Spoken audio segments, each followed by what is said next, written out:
honor that. Well, this is the official beginning. This is the official welcome. Thank you so much, everybody, for coming. We've said it and we'll keep saying it. We'll keep reminding you. Please put in the chat who you are and where you're from so that it feels more like a community for us. My name is Virginia Quinn Mooney, and I will be hosting tonight's Teacher Teach. What is it, Kate, to help me? Teachers Teach Teachers Teachers event. teach teachers. Yeah. So this really was a brainchild after conversations of and I've said this so many times. As teachers, we are never not in the game to do what's best for our students and to best practice, best instructional repertoire. But so often we're like, what does it look like? I just don't know what to do. So what the Goyen Foundation, which Kate will speak to in a second, and what I should have learned in college, the Facebook page, have come together to co-sponsor these events. And essentially what we're doing is we are walking you into the classrooms of where structured literacy is in place. And there's all different topics. And obviously, you know that tonight's topic is Big Bang from small groups. I have been teaching first grade for a long time, and my Science of Reading journal journey began about 3 years ago, and I haven't looked back. And it is my absolute, I want to say passion, but it's really more of an obsession. And uh, I feel really compelled to do whatever I can to help people move their own journey forward. And Kata is representing the Goyen Foundation, and she can jump on and let us know what that is and what she does. Cool. Thanks so much, Virginia. Thanks everyone for coming out. We really appreciate you guys taking the time to learn from Virginia, to ask questions, to teach us what you know about small group instruction. I run the Goyen Foundation, which is an operating foundation, which means we do stuff. And the stuff we do has really relates to getting great instructional practices in front of teachers who want to improve their reading instruction and help their students learn and grow more. So that works in a couple of different ways. The primary way that you may know us is through our fellowship program, where we work with really great teachers from across the country, and we pay them to share their work with others in webinars like this, on social media and blogs, in every different way of reaching teachers that you can think of. We're really interested in doing that work, and we love these events because we fundamental to what we believe is that teachers learn best from teachers. That no one is better equipped to teach you than other teachers about how to improve your instructional practice, and frankly vice versa. So if we're going to host more of these throughout the year, we're going to aim for one a month for the rest of the school year. Get in touch if there are things you want to see done. If you want to see it, we have teachers who can do it and can do it really well. So let us know what you want to see. If you want to get involved and show and run one of these things, let us know too, because we're all ears. We think this is really high leverage professional learning that we're offering, and we want to reach more teachers. So if you want to get involved, let us know. And I'm going to let Virginia take over for the rest of the evening. Yeah, Katie, thank you. There's a couple of really important points that you just made in there. One, and like she said, this isn't the only event. This is tonight's event. But as teachers, we just want our time not to be wasted. And, how many times are you walking out of a conference room or a cafeteria with a new file folder and, looking at your colleague going, oh my gosh, first, either that person hasn't been in a classroom with kids for so long or, it just doesn't apply to us. So our hope tonight is that it's really very actionable for you and that you can apply it tomorrow. That being said, one of the new things we're kicking around is possibly reconvening this group of folks that got together tonight. If you take any of these and you apply it back in your own classroom, or I say all the time, education is we plagiarize and then we customize. So if there's anything that you've seen tonight that you've tweaked, I For one, even just personally, I'm always growing, so I'd love to learn from you guys tonight as well. Any questions, throw it in the chat. Kate is my girl. She's got the chat covered. All right, we ready? We're ready. Okay. So just very briefly, because I'm hoping that we all are actually sort of moving away from guided reading and more into small groups. Small group isn't necessarily more intensive. It's just literally just smaller and it can be a little bit more targeted. I never ever read slides to people. So if you want to just take a second and it's a real just quick synopsis of the difference between the two. And obviously tonight's focus is going to be on small group. And I am originally a New Yorker, so Kata, anytime I start to talk too quickly, just like, reel me back in and I'll try to slow it down, but that's very hard for me. Um, it's the data-driven portion of small group that I really want to draw everybody's attention to because it's really, we teach, we assess, and then we provide them more based on what the data tells us. Data can look like a lot of different things. It can be a screener. I'm a big UFly person. You'll recognize UFly tonight, probably. I will talk about UFly, but UFly has Friday progress monitoring. So I use that a lot for my small group. But the truth of the matter is, a lot of my data is just knowing my kids and watching them closely doing things like UFly when they're writing their words on the board or when I'm listening to them to read, I'm listening to them reading their decodable text. I know them. And we know our students, it is data. I said it, I covered it, but it's also what we know about the students. The way I look at the learning to read, it's like a stone pathway. And every kid has to take the same path and step on the same stones. And when we pull them into small group, we are essentially starting and putting them where they need to be and taking it from their own the whole what I need. It is attending to exactly what the data is telling us that we need to help supplement for these kids. So I'm going to take a little bit of a backwards approach. One of the first things whenever I present on small groups, I know that before we even get into what the small group looks like, the first thing everybody's like, okay, but what is everybody else doing? And small groups and independent time with us as teachers is only as effective as the rest of the class is. And the most important way to get there, or the most effective way to get there, is through really strong routines. And I don't start small group until I know for a fact that these routines are they are hard and fast and the other kids know exactly what to do when I'm working with a small group. So that's how I start my year. It's probably 3 weeks where I'm just making sure they know exactly what to do without me.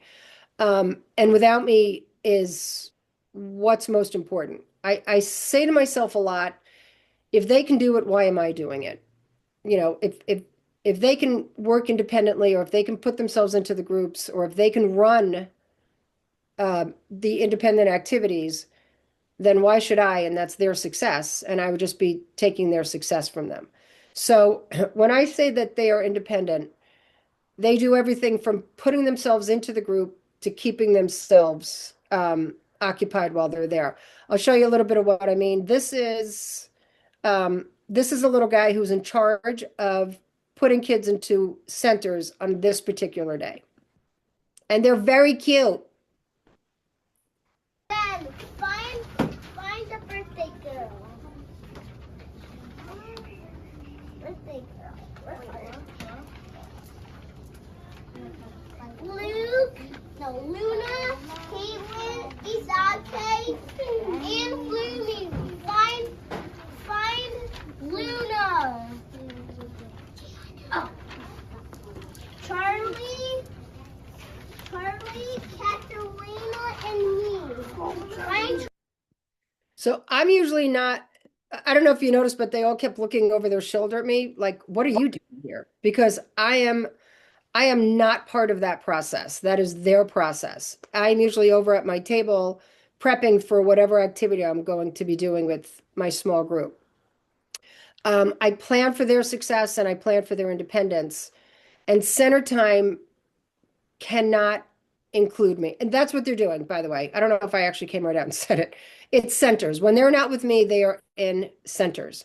I, I think Kate has heard me say this a couple of times, but they can't need me at all. And the whole like if I'm wearing a fireman's hat or a firefighter's hat or a feather boa, that means, don't come talk to me. I still haven't done the job of making them independent all the way. They just have to internalize what they're doing and not even look to me as an option for help. And there's a couple of ways, there's a couple of things that I do to ensure that success. This board right here, that is my command center. Everything that the kids need for centers is on here. So over here, where it says I choose, those are the cards that the kids just hung up. And it says what center it is. They close at 2, so if the center's closed, they can't go. This right here is when I talk about their independence, it comes from right here. It says, ask me, I can help. So for each center, I put up a kid's name who knows exactly the expectation in that particular center for that particular day. So if they have a question, instead of coming to me at my small group table, they look at the board and they know who to go ask. And I have already started the week with those kids, making sure that they know exactly what the directions are for that center. I also hang up what the activity will look like when it's completed, so they don't even have to wonder what the activities are. Everything is right there for them. And this is what I do the first 3 weeks when I said I spend a lot of time prepping them and setting up their independence. Basically, all I'm doing is, did you go to the center board? Did you ask 3 friends? Like, I'm not even telling, it's just, it's ingraining in them to use that board. So when I do small group, and I'm assuming we have predominantly K2 folks here, but when I do my small group, my focus is on the bottom portions of the strand and our foundation, or the word recognition skills. If there is a center that has anything to do with the foundational skills, it's never instructional. It is just strictly reinforcing or more practice of what we have learned together and that I have taught them. I do have some centers that have to do with the top portion of the rope. Pardon me. Like I have a content center which could consist of National Geographic videos. In October, I do a lot with bats, so there's lots of yucky bat videos for them to watch.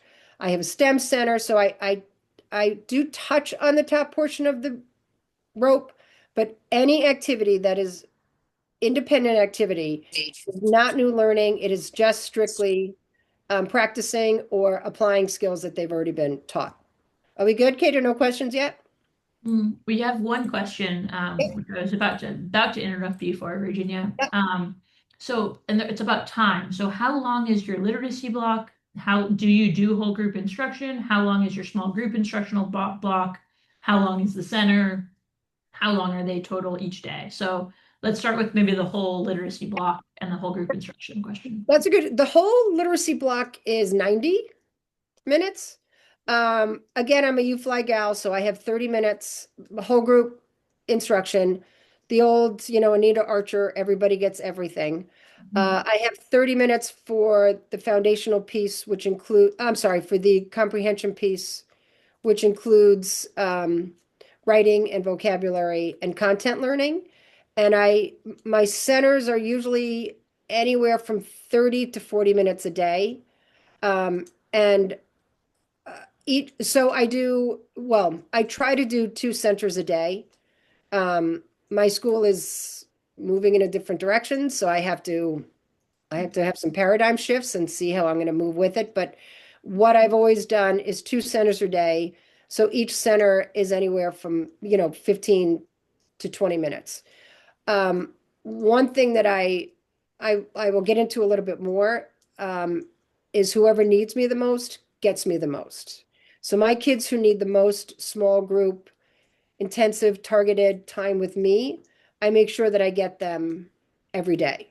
And I will get into that a little more. And if I don't, bring me back to Akata to make sure that I cover that. Is that good? And then just one more question coming in. What do you use to assess your students' literacy skills? So a couple of things. We dibbles for our benchmark. So beginning, middle, and end of the year dibbles. We do iReady, and I do my weekly UFly UFly. Friday progress monitoring, and that is my most important data, is that progress monitoring. Great. Did that answer? Yeah, I think Yeah, so. great.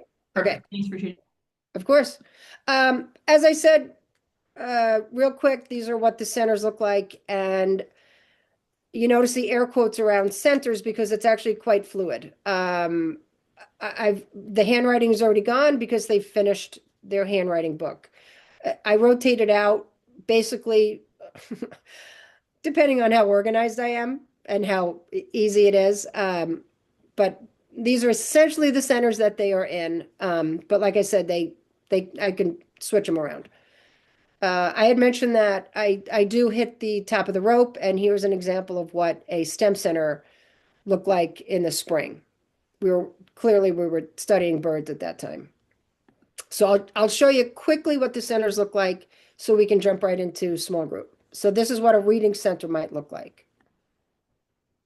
Reading finger up and reading finger down. Earth is our home, is our home, and provides us with everything we need to survive.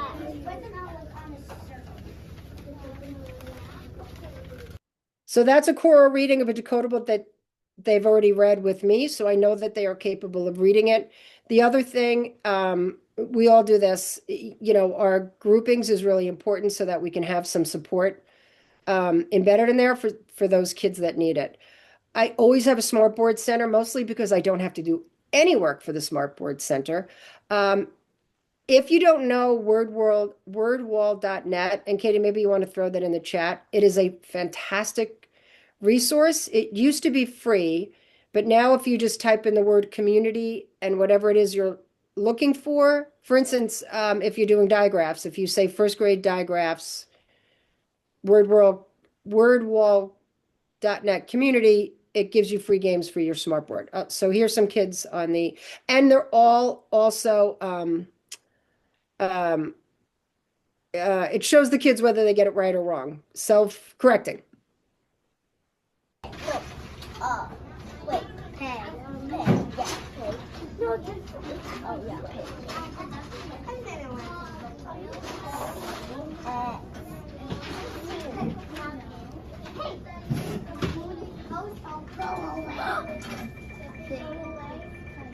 Oh, we almost did it. They almost did it. So close. All right. All right. So routines. Even when once we get into the small group, another thing that I really think to myself all the time, is this the best use of the kids' time? And am I really maximizing their time? I probably take it a little too far sometimes, but even if they have to wait for me in centers, I have activities there for them so that even as they're waiting for me, I'll show you some of the ones I have, even as they're waiting for me, they can use their time wisely. Oop, sorry about that.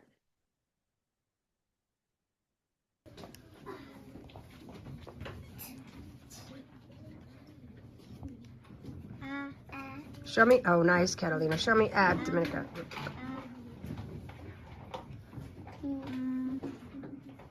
All right, and you'll notice too, as we move on, obviously you can see the different levels of the the alphabetic principal of the kids, and you can see how the activities changed to meet where they are.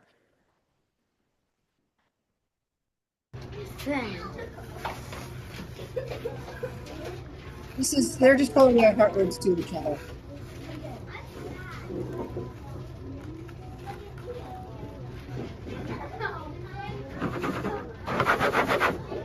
Wood. So again, depending on where they are, they have different choices to pick whichever activity they want. And as soon as they see me, it just gets cleaned up and it goes away. So on to small groups. Every one of my small groups begins with a warm-up for phonemic awareness. The way that the kids and I call that, we get our neurons popping. All right, you ready for some chopping? Yeah. Great. Travers up. Travers down. First word, boy. You wanted to make that extra sound. Travers up. Travers down. Toy. Fabulous. Next word, Travers up. Travers down. Join. Nicely done. And last word, Travers up. Travers down. Point. Point. Take a bow. So every single group starts with phonemic awareness, but it doesn't really go much past like that long. They don't need a whole bunch of time. They just need to really just start discerning those sounds within the words.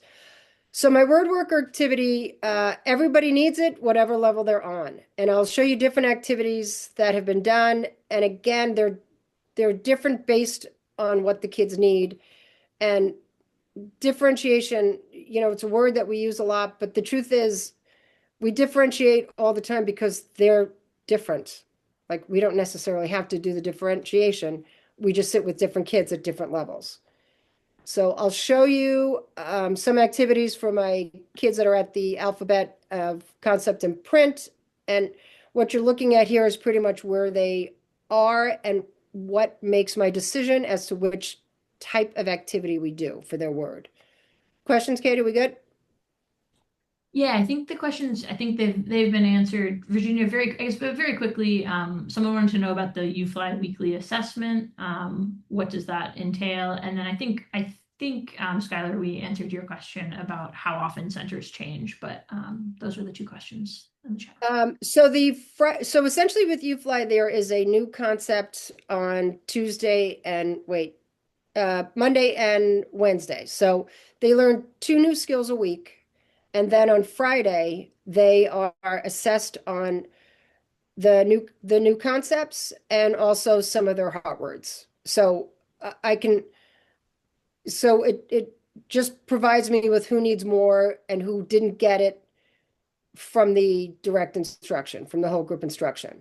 And I use my UFly manual. There's information in there that just, it will give me more with word chains or even what words I'm going to use when we're blending and segmenting. I'm guessing that will make more sense as I move on. And then how often it changes?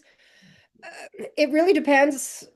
Again, based on how organized I am, I try to stretch it as much as I can because it's a little less work for me.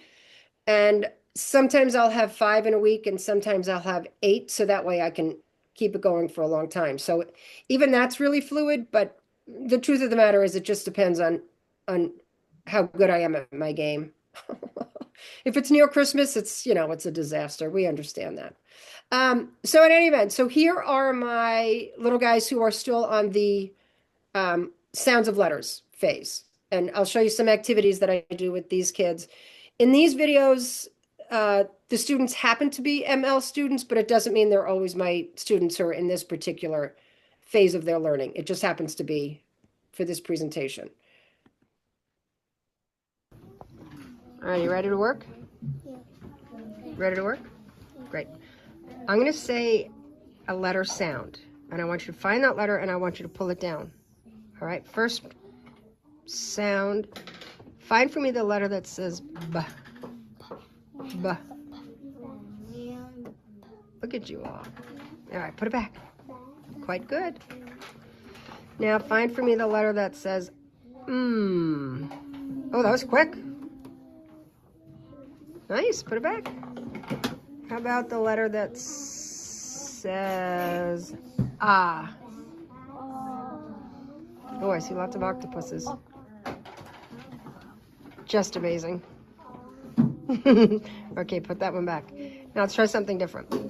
Find for me the letter that would start this word. This is a picture of a dog. Yes, find for me the letter that start. Really good. Really good. ¿Cómo se dice en español? Okay, put that one back. Last one. You guys just are incredible. What letter would start this word? Say that letter. Say that sound for me. Amazing. And here's another activity to help them identify the phonemes. Give me the sound. Excellent. What's the sound? Fabulous. Amazing. Wow, good. Ooh, 2 letters that say, just so sway, say, the letter is, and the sounds are, show me, a and a. Just Brian, a and, good.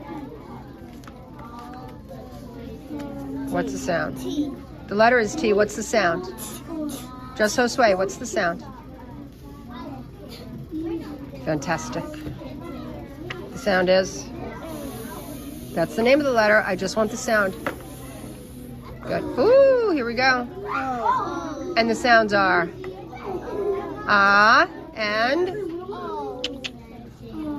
All right, and one more. I have since had, I have recently become a U-Fly contract coach, and I had to go through blendable sounds, and I'm hearing some of the sounds that I'm making of the letters, and I'm horrifying myself. Anyway, I digress. I'd like to tell you what's going to happen next. I don't remember. Let's watch it together. All right, ready? Put these words together for me. Sit. I want to hear. Sit. Keep it up. Sit. Amazing. Now we're going to make sit. Say. Sorry. Sat. I heard you. It was quite good. Now let's make sat. Say. Bat. Come on. Should I make it harder? Yeah, you ready? You ready? Back. What? I didn't even get the card down yet. What does that say? Back. Just Brian, what does that say? Back. Amazing. All right, and one more for this crew. And I want you to notice the continuous blending, meaning they hold the vowel out before they before they get to the end of the word. I don't know if I'm explaining that well, but it is one of the most effective things for kids who are struggling to blend. And I know that that's a big problem for us often. We get that question a lot on the Facebook page. My kids know their letters, but they just can't blend. And this is always the advice that I give, is the continuous blending. All right, Enzo, you have been doing an amazing job with this, so you're here to help them, okay? When we read, right? You with me, Josue? We're not going to look at every letter. We're not going to say f, I want you to put your first 2 letters together like this. F, and I want you to hold it and then come to the end of the word. You want to try it? Yes. Look down. Look here. Look, try again. Yes, sir. You want to try it? So your first 2 are d, ah. So keep saying, hold that ah, and then add the last letter, right? Go ahead. D, ah. Dog. I'm going to skip you because you're killing it, okay? You ready, sir? Yeah. So your first two are s, eh. So you're going to hold that eh, and then add the t. Ready? Try it. Sit. Sit. You got it. Okay. Kick it up. So everyone gets word work, and again, it looks a little different depending on where they are in their reading journey. This would be my next group of kids that I would work with. The kids are either knocking at the door grade level, or they just sort of got in. And I'll show you some activities that I can do for these kiddos. So these guys essentially, they have their letters and their sounds, and now they're applying it to their writing. You ready? Yes. Yes. Tap it, map it, write it. First word, chat. Chat. One more time. Tap that for me again, Ben. Chat. Slow down. Good. Thank you. Every box is a. Good. Hey, you hear me? Sometimes. Made by two letters. Good.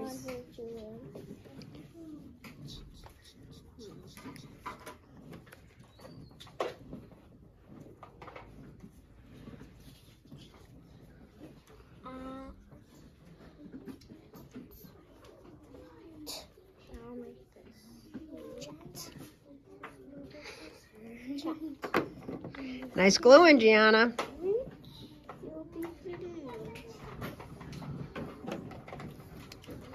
Fabulous. Swipe. Are we gonna do any Heart words? Nope. You? Scoop. I did that fast. Shall we kick it up? Yeah, do it harder. Harder? Like, harder. Gianna, Avery, Ben, you want to kick it up? Yeah. All right, next word. I am kicking it up. I'm not kidding. You think I'm kidding? I'm not. Yes. Let's try bench. Tap it. Tap it. Ba, n, ch. This is pretty big. I know it. Wait, how'd you all do it on the first try? It didn't even help you.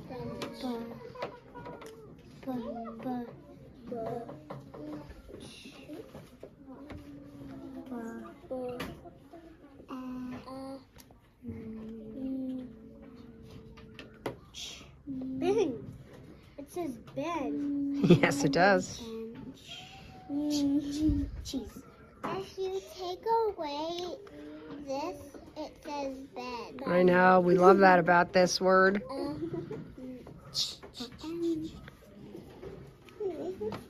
All right, I got two kids that started with uppercase, but it's not the beginning of a sentence. And even though Ben's name is in there, it's not a Ben. So make it lowercase.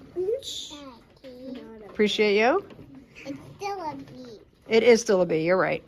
So you can see the kids looking off to the right oftentimes. That's where the sound wall is. And they really, truly have internalized the sound wall, and they really do use it a lot. So you'll see, oftentimes you'll see a lot of the kids looking over there. This is my longest video. But And then we have some questions after this. Yeah, video. please. Oh, all Yep. right, let's do it now. All right, let's break it up. Let's break it up. Yeah. Cool. So, I think I'm gonna actually start with Erica's, and then Skylar, I'm gonna get to yours. So Virginia, can you really, at Erica's school, teachers use the terms small groups and centers interchangeably, and you clearly don't. Can you kind of just like break down for us really quickly how to like help teachers understand that difference, at least the way it operates in your classroom? So small group happens during centers, right? Right. Centers is when those kids are off working independently while I am at the blue table. So everything in the background of what we've been looking at since I've started showing the small group videos, that's centers. So they happen at the same time, but they're two distinct things. The centers is the independent work, and the small group is the reinforcement of skills not learned with me. Right. So small groups, teacher-led, centers independent. And just to clarify, not every child is going to go into a small group. Nope. Whoever needs me the most gets me the most. I will eventually, and I should know. I think Yeah, I I might think have we one see a video, video of this later, right? With those, maybe. I think, with the fin video. Yeah, because yeah. I want them to feel loved and not, feel left out. But, you know, and there are certainly other times in the day where I'm getting time with all of them. But no, I mean, it's really, really my bread and butter as a first grade teacher is to make sure that every kid is learning to read.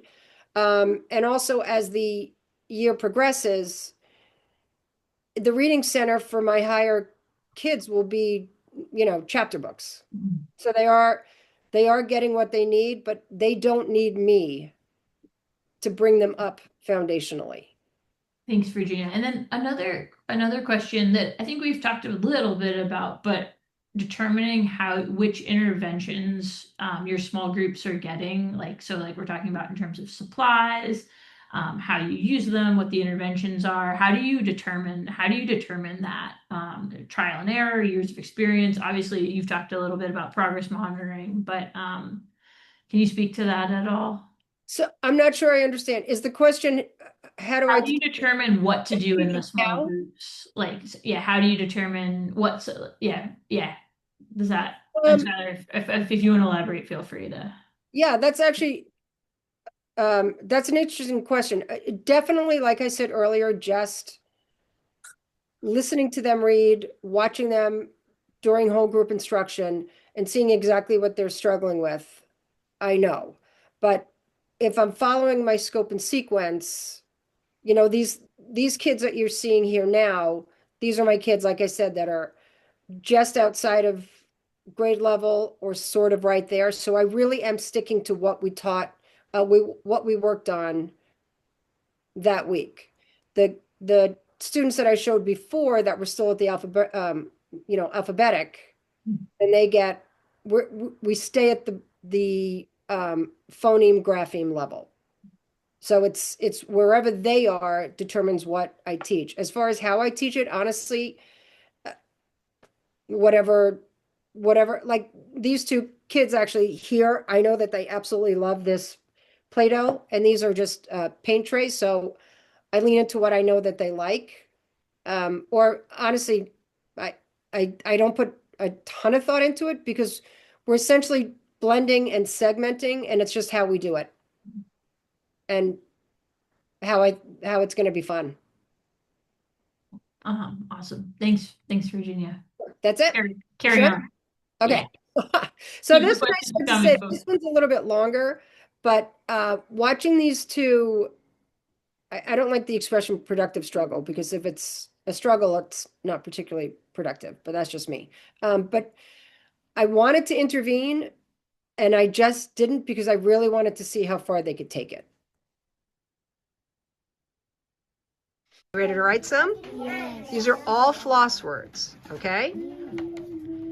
Every box is a, Sound. every box is a, Sound. Isake, just you. Every box is a, Sound. good, you don't need your marker yet. We're going to push the sounds, okay? Say the word after me. Say boss. Boss. Now push. This is for the picture. This is for writing. Now go ahead and write it in the box. Put the picture here. Remember what sound is in each Play-Doh, right? Ba. Oh, that's a squiggly line. Some crayons. Nice. I see that mouth.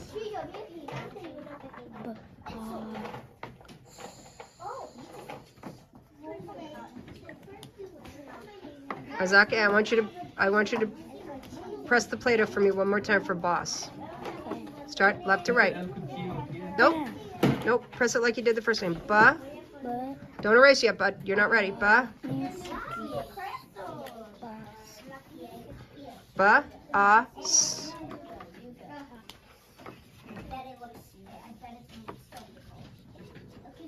Both of you, put your finger under the very first sound. Right now you have bats. Isake, put the marker down. Put your finger under the first sound. Write more. Good. Put it on the Play-Doh. R or Push it again. like What is it? bats. You can write about bats. What sound? What letter do you have for ba? B. Is that right? Alright, so bats are That's right. Good. We're gonna move on. big, Go to the next sound. Ba. scary, Ah. or What sound did you write for? what? Stay with me, babe. What sound did you write? Stay with me. Go back to ah. If you want to, go for it. What sound did you write for ah? What letter did you write for the sound of ah? Is that right? Nope, you went ahead. Go back to the second sound. Is that a heart? Is that right? Okay, now jump to the next sound. Nope. Or just Ba, the letter? ah, On s. You skipped a box, honey. What sound should be there, Isake? S. Good. What sound should be there, bud? S. the line. Who's this? That's your brother? Or your mother or your brother? Very close. Every box, don't erase, honey. Every box is a, Sound. every box is a, Sound. these are floss words. It's a one-syllable short vowel word that ends in S.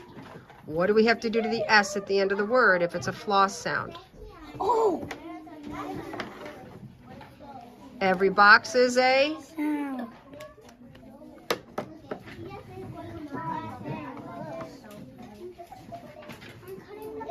you better be proud of yourself. I see that proud face.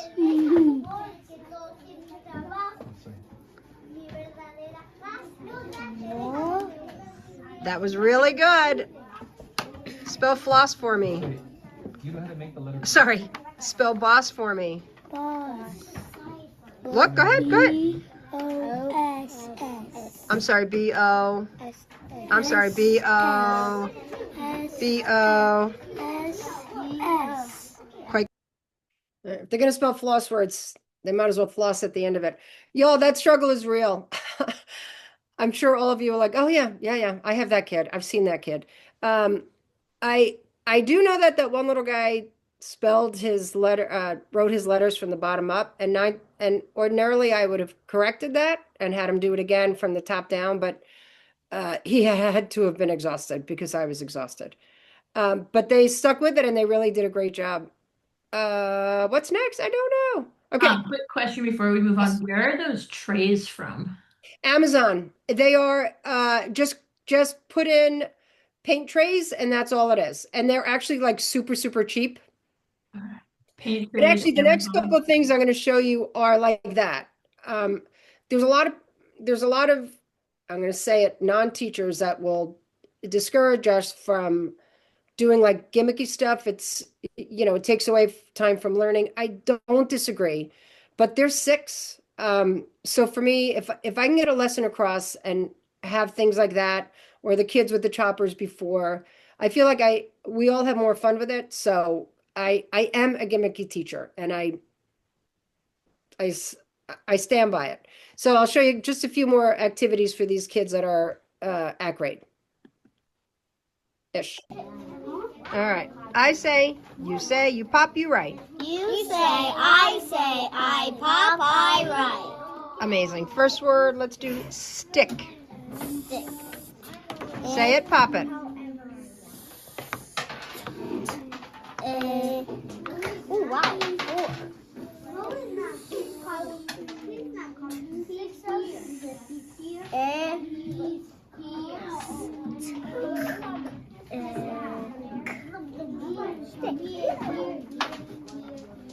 Nice. Why did you put a CK at the end? Because it's a one-syllable short vowel word. Good. Kate, were you going to say something about your big, beautiful brain? Yeah. Did you use it? No. You sure did. Swipe. I'm going to run through these activities just to show you different ways that I help with the kids with their blending and segmenting and writing longer words.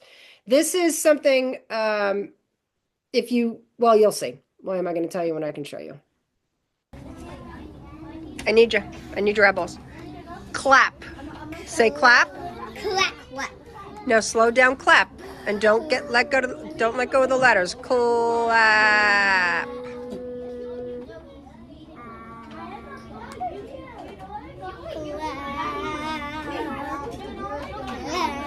I want to hear you, Matthew. Clap.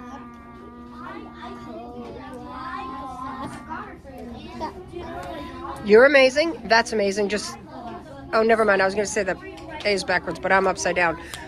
Well done. Erase every letter as you say cool.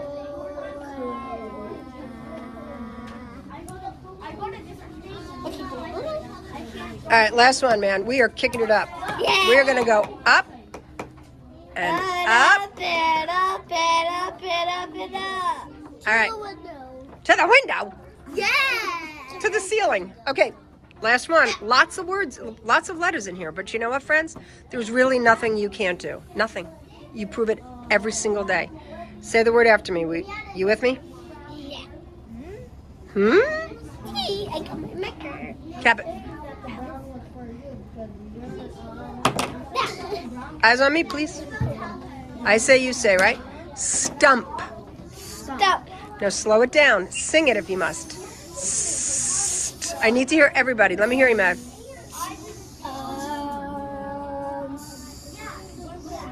Stop. Try it again, kiddo. You miss it.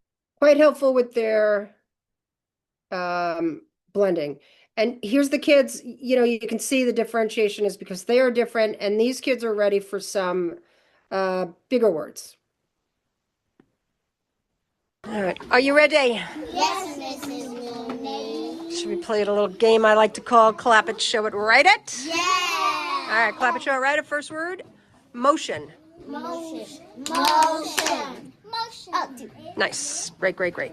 Emotion. Mo is an open syllable, friends. Shun. Good, spell motion for me. Motion. M-O-T-I-O-N. Motion. We're rolling. Swipe, kick it up. All right, so every small group ends with them reading, and it depends where they are, so it will depend what they read. Here's my kids who are still on the word level. Quick question. Yeah. All right, one This letter is at a time. This is the first grade doing the syllables. And can you just tell me a little, in the previous video, can you tell me a little bit more about where those kids are? The kids that just did the clap it and write it. Yeah. Yeah, like where are they like in the year, and yeah, what are they struggling with? They were, it was October, and they were at grade with a little bit of extra thrown in. Got it. So they Yeah. just needed like a little push. Yes, and actually, like I said before, whoever gets me the most needs me the most, but I will pull other kids in. Mostly because I want to eyeball them as well, but I also want them to know that they're welcome at the table. And then Virginia, can you just quickly remind us how long you're meeting with each group, like 15, 20 minutes 15. usually? Yeah.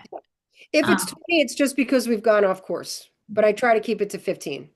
And then what part, I think Erica had to step out for a minute, but what did you say the last segment of the small group is? If you generally start with like phonemic awareness, how do you usually end? It's essentially phonemic awareness and then word work, depending on, if it's, or letter work, depending on where they are. So it could range anywhere from letter ID, grapheme phoneme, to multisyllabic words.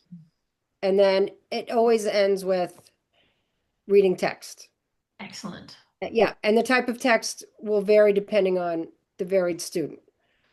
This little guy, and this was early in the year, but he was just putting his, phoneme graphemes together. All right, one letter at a time.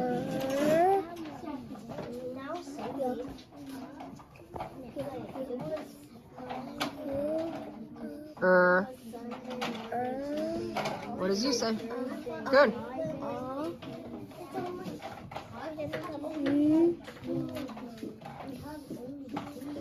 Start at the beginning. Yes, say that louder.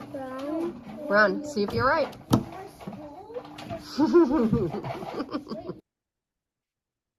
Out of all the videos I've ever made, and I've made a lot, that continues to be my favorite because we all just witnessed that child knowing that he just read his very first word. I'm actually not going to, essentially these are videos of children reading anything from poems to books. I something to touch on briefly is actually I don't think I will. It's getting late because we'll have another fluency session. But I don't necessarily teach fluency, but fluency is in my small groups because I'm listening to them read. So I will encourage them to you know, change their voice and make it sound like they're talking. But we have a whole fluency session that we're going to do, and y'all, we know teacher tired, and it's getting late. There's two videos that I have to show you because it's so stinking cute, and you won't know you'd be mad at me because you didn't know what you're missing. But um, talking again about pulling some kids in for the sake of it. I mean, it is good for me too to get smaller time with them. And what I do is I focus more on with this crew. We were about to read a decodable, higher level decodable, so I wanted to make sure that they had their vocabulary before we read it.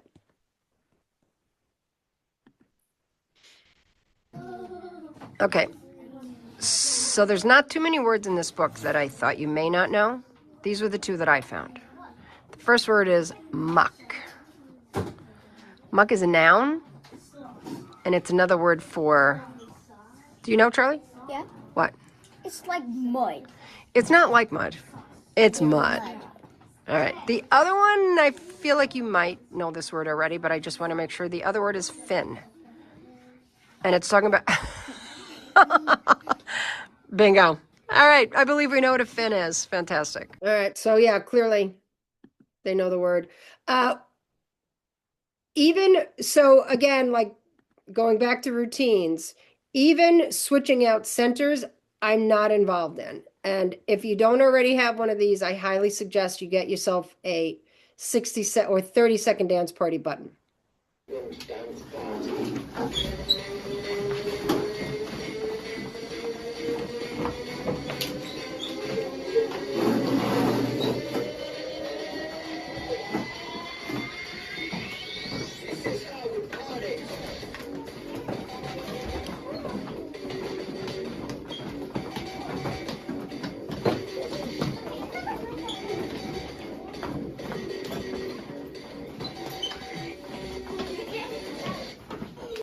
So essentially they have to clean up whatever center they're in, make it look like it did when they got there, get their center sheet and be back on the carpet for the student that's putting them into centers to be ready. And since I'm not involved and the routines are strong, I'm prepping for my next group.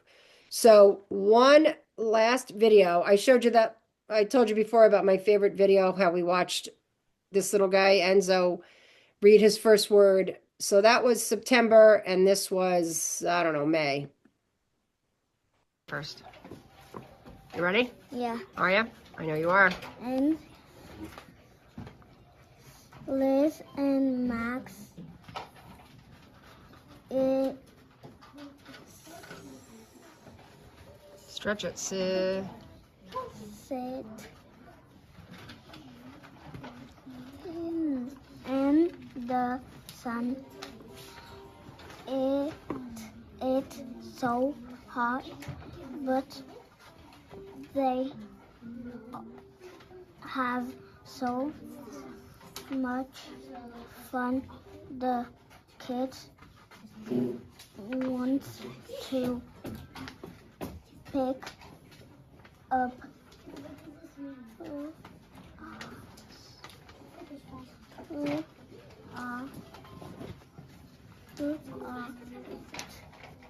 lots of shells too. You're amazing. Can I have a thumbs up? That is a thumbs up. Delicious. Delicious. They're all delicious. Questions? Anything I can do for anybody? I'm trying to stop sharing and it's just not working. Yeah, we have a few more questions. First question, we'll take Erica's first because it's I think simpler, and then we have a really meaty question from Faith that I think would be really interesting to talk about. But does your school have additional intervention or MTSS block or pull out like during the day, in addition to the work you're doing in small groups? How does that work? I'm so sorry. I'm trying to stop sharing and it's just. You're good. Oh, I think I got you. Oh, good. Yes, we have. Is this, sorry, I'm trying to get rid of this. Okay. We do have interventionists and they are pulled, but even those kids that go to intervention, I still make sure that I get them in my small group every day. Got it. So some of those kids are getting pulled, but not all of them, Yes. and you're making Uh, sure they're getting. Usually it's an average of like two kids, but Mhm. We yes, should, I'll make sure that I get them too, because mostly I like what I do. yeah, yeah. And I want to make sure I get my eyes and hands on them. Well, we like what you do too, Virginia. All right. Faith has a really meaty question. She's an adolescent literacy specialist, also a current Goyan fellow, and she'd love to use this concept to customize practice for older students in literacy intervention.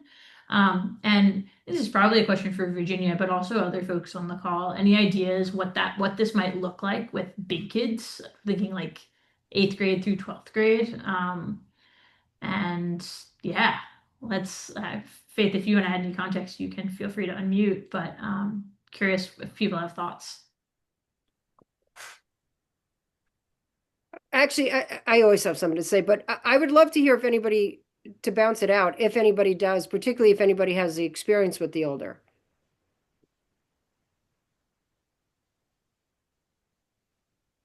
You know, Faith, like my first answer and my first thought is um, they need the same stuff, right? Like when I mentioned like early on when we first started about how it's a path and every child needs the same path. So they actually need the same um, they need the same phonics and foundational instruction. But what it looks like, I don't know. I mean, I I wouldn't want to represent that group, that population, because that's not who I work with. But I think it can be all in the same stuff, but just more age appropriate for them, if that makes any sense. Yeah, it does. I'll jump in too if that's okay. I just Yeah.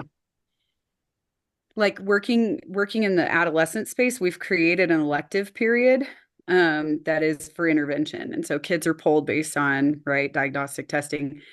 But even like what I'm noticing is just the gaps are so significant, like not just significant, they are um where their gaps lie are very different depending on each student. And so because I'm not pulling them one-on-one or in small groups, technically it's like 8 to 12 students. That's tough. I'm like, there needs to be another layer of differentiation. Because right now the instruction is like fluency, decoding multisyllabic words, morphology, explicit vocabulary instruction, comprehension strategies. So it's hitting at all the pieces of science of reading while they're reading a novel.